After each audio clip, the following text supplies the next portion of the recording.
Hey everybody, good afternoon. I hope you guys are having a great day today. It's Thursday, it's April 1st. Happy April Fool's Day. I am doing good. I'm hanging in there. I've been running errands like for the previous 2 days.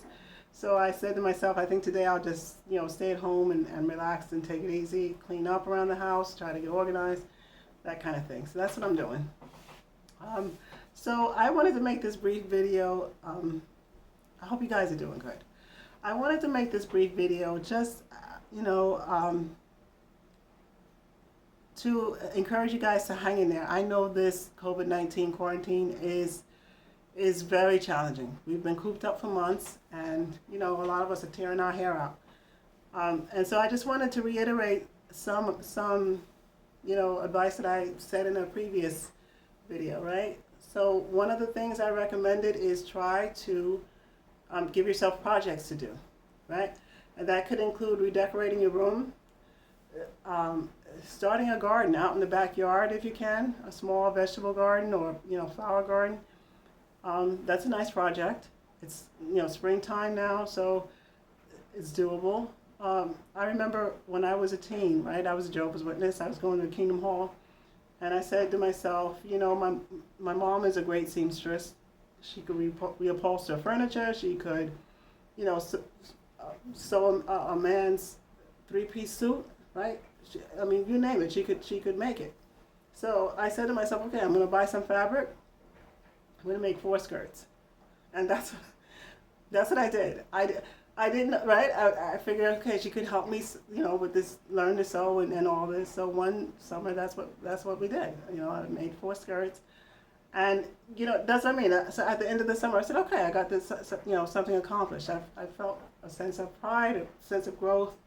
And that's what I mean. So, that's one of the ways we can use this quarantine, is try to give ourselves something to do so that at the end of the quarantine, we can look back and say, okay, I wasn't thrilled being cooped up for all those months, but I learned, I learned to do X, Y, Z. Whatever, I learned to drive, whatever it is, whatever. So that's what I want to encourage you guys to do. Okay, so another thing that I want to encourage you to do is take up a hobby, right? So if you, for example, if you are into science, maybe you can build a volcano or a robot. If you're into computer programming, maybe you can design a game, right?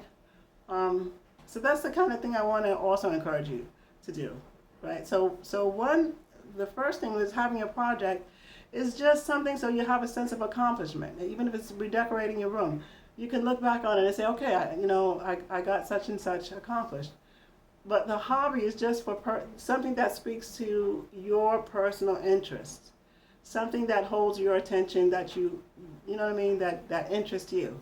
So again, it could be anything that you can spend your time on, like painting, photography, all right, sculpting. So that's what I want to encourage you guys to do. Another thing that I want to reiterate is try to find something, an activity that calms you. It could be reading a book. It could be writing poetry. I like taking bubble baths. I said that, and I want to go a little bit, I want to expand on that a little bit. Since I was a child, right, since I was a little kid, I would go into the bathroom and run the bathroom faucet at the water, and just my hands, no toys, no anything. I would just run the water over my hands and play in the water. And my mom would come and chase me out of there, right? And so since childhood, I just enjoyed the feel of water on my skin. And now here as an adult, same thing. If you put me in water, either a hot shower, a bubble bath, if it's the summertime, if I just go hop in the pool, I'm going to calm down. I'm going to relax. And so that's what I want to recommend to both male and females. Take a bubble bath. I know a lot of people, I tell people this all the time, try to just take a bubble bath, nice bubble bath. For me, I have candles, sometimes I listen to music.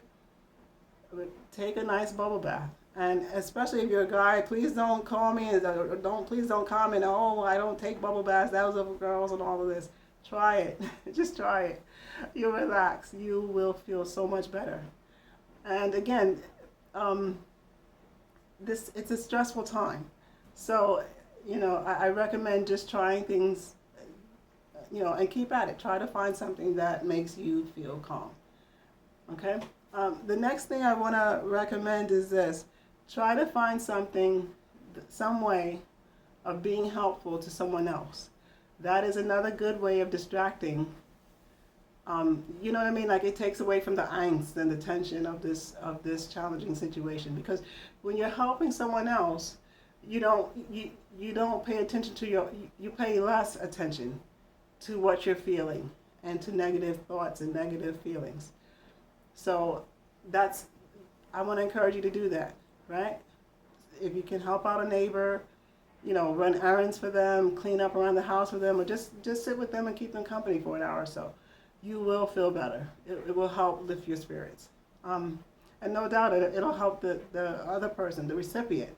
They'll feel good as well. So that's what I want to recommend to you all during this time. And hang in there. I know it's tough. Hang in there. We're so close to getting, everyone vaccinated, and then we can, resume. It'll be a new normal, but at least we'll get a little bit back on, to where we were before this whole thing all started. Another thing I wanted to talk about is the COVID-19 vaccine.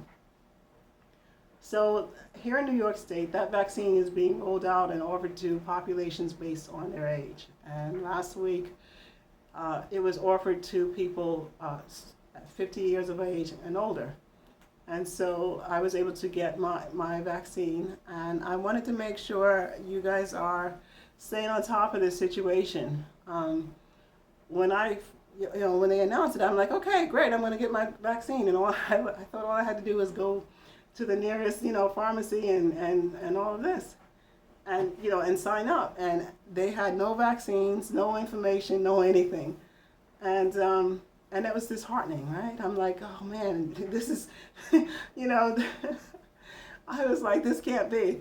And so what I did was I contacted the New York City Department of Health.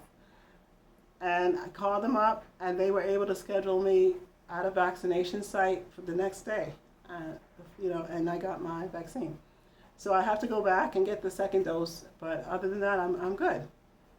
And so that's what I want to encourage you guys to do the same, to be very proactive in finding out where the vaccine is being offered.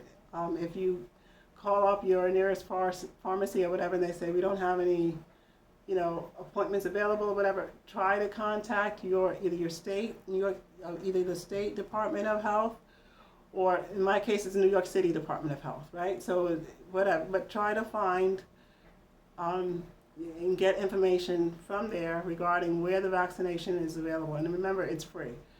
So,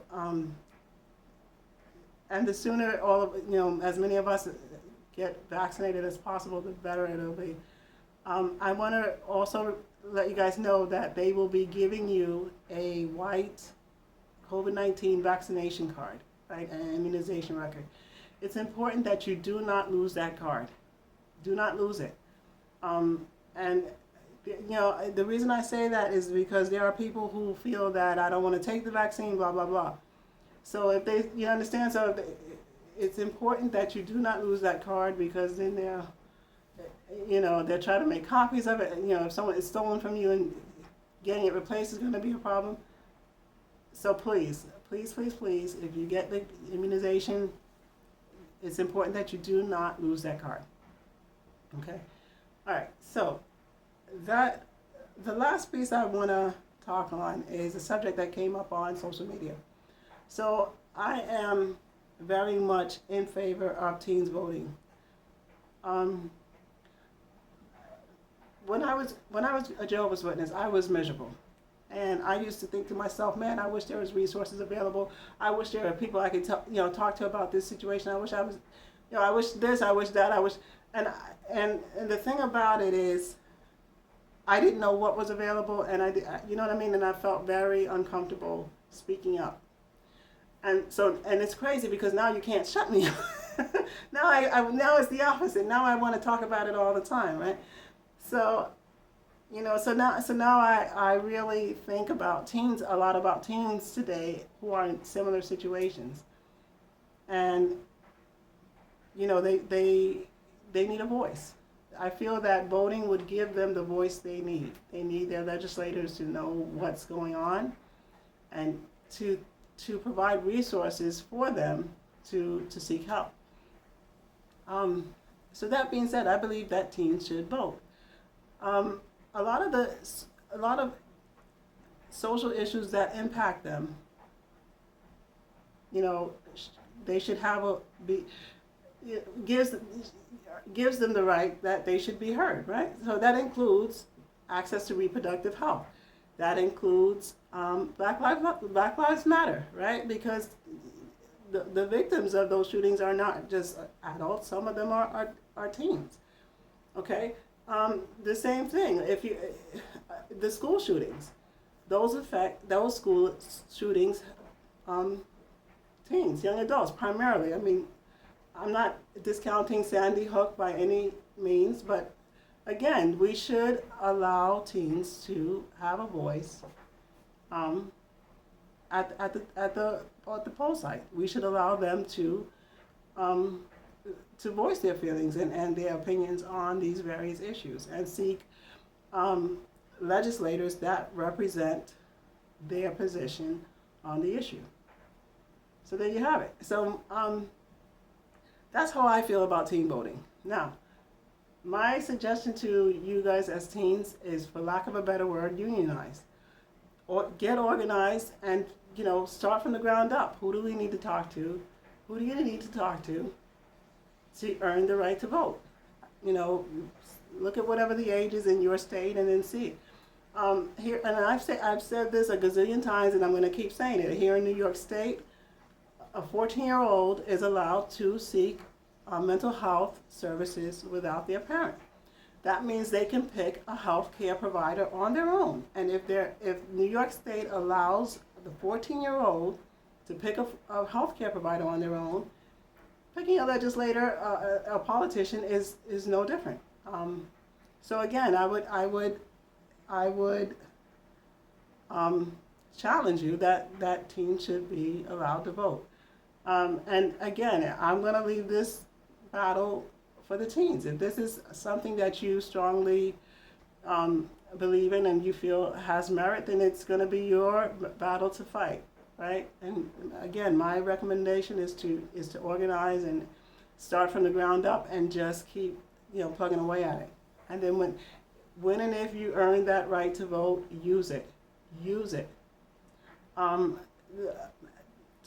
me, right, optimally, the best way to do this is you vote people in and out of office based on their performance. If you're doing what I've elected you to do as a politician on these various issues, yes, I will be happy to vote for you again in the future.